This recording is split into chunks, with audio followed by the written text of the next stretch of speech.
opsionet që vinë nga buxheti i shtetit, nga taksa paguesit shqiptar. 5.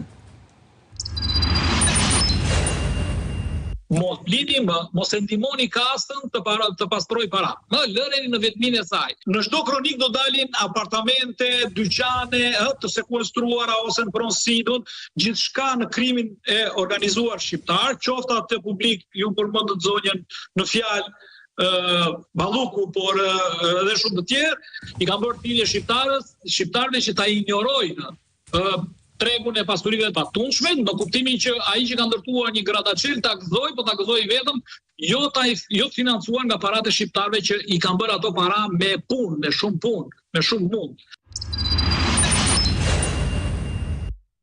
Andi, se nuk ishte folur, shiko, sa herën e kemi folur për pastrimin e parave etj, çështjen e korrupsionit të brendshëm, që vinte nga këto para të devijuara që vinë nga kontratat publike, nuk e kishim diskutuar si një mundësi. Mua më kujtohet madje në dosin mos gaboj Sharomir të Belinda Ballukut, doli edhe një pyetje që ajo i bënte Evis Berberit, mos gaboj, kur e pyeste a u shitën apartamente apo jo, ishte diçka e tillë? Po, diçka e tillë, po që diskutohet për çmimin.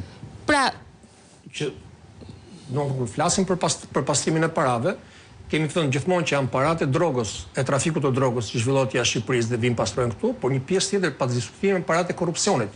Pra paratë që prodhohen nga korrupsioni vendos janë investitorët e ndërtimit, pra ata që blenë vilat edhe pallatet e reja. Po, porositësit janë pushtetarët, ë? Por në këtë rast ne duhet i kthehemi sërish Spakut. Pra nëse po flasim për Spakun, okay, po vijnë hetimet ndaj Ballukut e më të thash. Te çështja e ndërtimit, ne duhet të kuptojmë që është pak a shumë për mua si çështja e zgjedhjeve. Pra, Spaku që ngriti task force-ën për zbuluar krimin zgjedhor, nuk pati asnjë rast të rëndësishëm për t'ia demonstruar publikut, është një histori te ndërtimi. Nuk kemi një rast të mirëfillt të demonstruar publikut që po hetohet pastrimi i parave në ndërtim. Është çështja më emergjente. Sot ndërtimi, më falë, që më thashë, sot ndërtimi në Shqipëri është çështja më emergjente.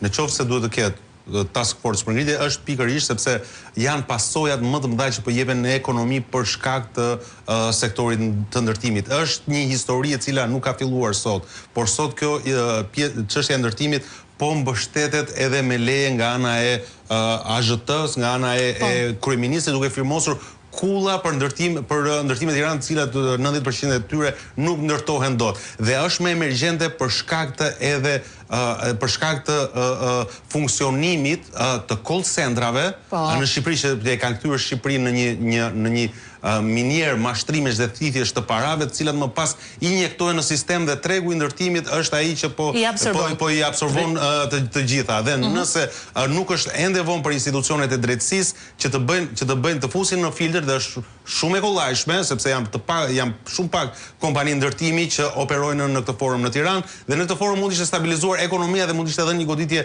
e fortë e ekonomisë kriminale në vend. Pra, çështja më emergjente sot për vendin është goditja e pastrimit të parave në sektorin e ndërtimit. Ndërtimi është një nga industritë që po mban ekonominë. Por nëse keni dëgjuar zëra që ka një ngërç në Tiranë, çfarë po ndodh tani? Qeveria po përpiqet që një pjesë të madhe të investimeve ta drejtojë drejt jugut. Pra kemi dhënë e lejeve për kulla edhe në jug. Në Himar kemi leje për ndërtimin e disa kullave. Në Sarand kemi leje të tillë. Në Vlorë më tej kemi. Pra gjithë paratë. Tani është dëshimi dhe përdorimi i agroturizmit, me paketën e maleve. Por para është në ndërtim, tash po shkojnë drejt jugut, sepse kjo industri duhet vijojë të mbajë. Dhe prandaj po devijohen parat për në jug. Po fillojnë të jepen leje të rëndësishme në jug, që ajo çfarë nuk po bëhet më në Tiranë, ndoshta Tirana mund të arrijë një mbingopje, pjesa e parave dhe investimeve të shkoj drejt zonave të jugut. Në fakt, çfarë bën përshtypje? Shikoni për katrën. Tirana sot i ka çmimet ca Milano. Tani po flasim për një Milano ku rroga mesatare krahasuar me rrogën e Shqipërisë dhe standardi i jetës krahasuar me të Shqipërisë është kaq i ndryshëm sa nuk e bën më Tiranën në çmime të barabartë me Milanon, po e bën disa herë më të shtrenjtë në terma relativ dhe jo absolut. E ndjekim pak katrën? Çmimet e apartamenteve në kryeqytetin shqiptar kanë kaluar pragun e 2.000 euro për metër katror, duke renditur Tiranën ndër kryeqytetet më të shtrenjta të Europës. Sipas të dhënave të Numbeo, për blerjen e një apartamenti mesatar në Tiranë, qytetarëve u duhen 17.6 vite punë, bazuar në raportin mes çmimit dhe të ardhurave familjare. Ky tregues pozicionon Tiranën në vendin e 4 më të shtrenjtë në Europë, pas Moskës që do 22 vite, Lisbonës 19.2 vite, Pragës 18.6 vite.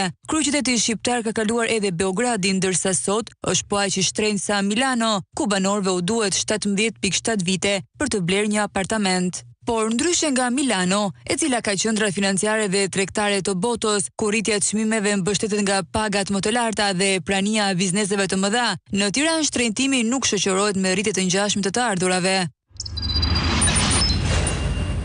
Marash, po kthehem se po lexoj më ka dërguar dhe Zef Preshi që po ndjek programin, falenderoj i dashur Zef, edhe për raportet europiane të Këshillit të Evropës, por edhe të Manival, që theksojnë se korrupsioni në Shqipëri paraqet rreziqe të mëdha të pastrimit parave dhe lidhet me veprimtaritë e krimit të organizuar që gjenerojnë të ardhurat të mëdha kriminale. Por ka përfshirë rishfetet, tenderat e manipuluar, lejet e ndërtimit në shkëmbim favoreve, kontratat publike klienteliste.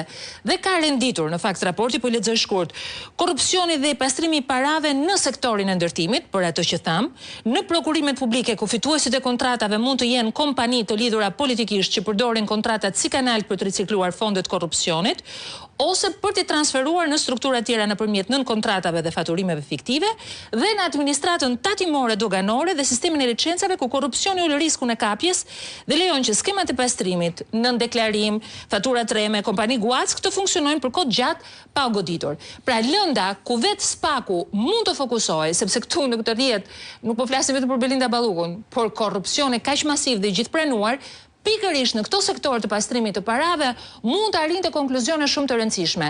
Nga njëra anë për të parandaluar korrupsionin dhe nga ana tjetër edhe për të dëmshpërblyer shqiptarët që ende sot nuk kanë një gjyq që t'i ketë kthyer mbrapsht dëmin e shkaktuar nga korrupsioni. Pra ka një bllokim të Spakut në këtë pikpamje, Marash. Ka një mungesë vullneti, mund të themi Sonila, për të hetuar në këtë drejtim.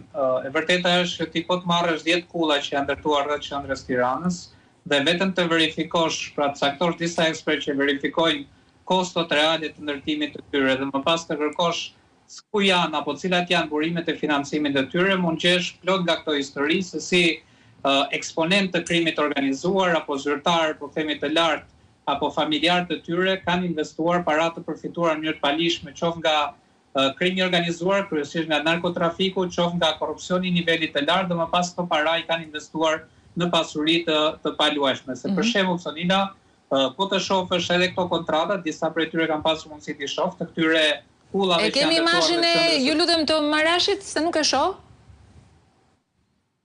Regjia? Okej, po Marash, të dëgjoj. Pra po thosha këtë gjë, Sonila, do me thënë ti, edhe unë kam pasur mundësi të shoh edhe disa prej kontratave të këtyre rreth 10 kullave të mëdha që janë ndërtuar rreth qendrës Tiranës. Pra këto kulla që i shohin çdo ditë edhe prokurorët, se kalojnë për shkuar në punë, kanë përshtypjen në udhtojnë, dalin shëtitje me familje. Një pjesë e banojnë në to, sigurisht. Disa po themi edhe banojnë vetë apo banojnë familjarë të tyre dhe po të shohësh kontratat, pra mjafton të administroje kontratat, do shohësh çmime shumë të çuditshme. Pra për shembull, disa prej njerëzve po themi të këtyre apartamenteve kanë blerë në çmime që janë vërtet qesharake, po ti krahasosh me zonë me çmime. Disa tjerë blen me çmime shumë të larta dhe ti nuk arrin të kuptosh pse për shembull disa blerës kanë çmime që janë shumë qesharake, pra ato që kanë blerë, disa tjerë kanë shumë të larta kështu me radhë, pra ka një lloj anomalie që nuk ka nevojë të kesh të bësh hetim të jashtëzakonshëm për të kuptuar, po themi që ka diçka që nuk shkon. Dhe mjafton të fokusohet, të them edhe një herë, mjafton të merrje këto 10 kulla që janë ndërtuar rreth qendrës Tiranës dhe do zbuloje plot nga këto histori se si paratë e krimit organizuar apo paratë e korrupsionit janë injektuar në industrinë e ndërtimit me qëllim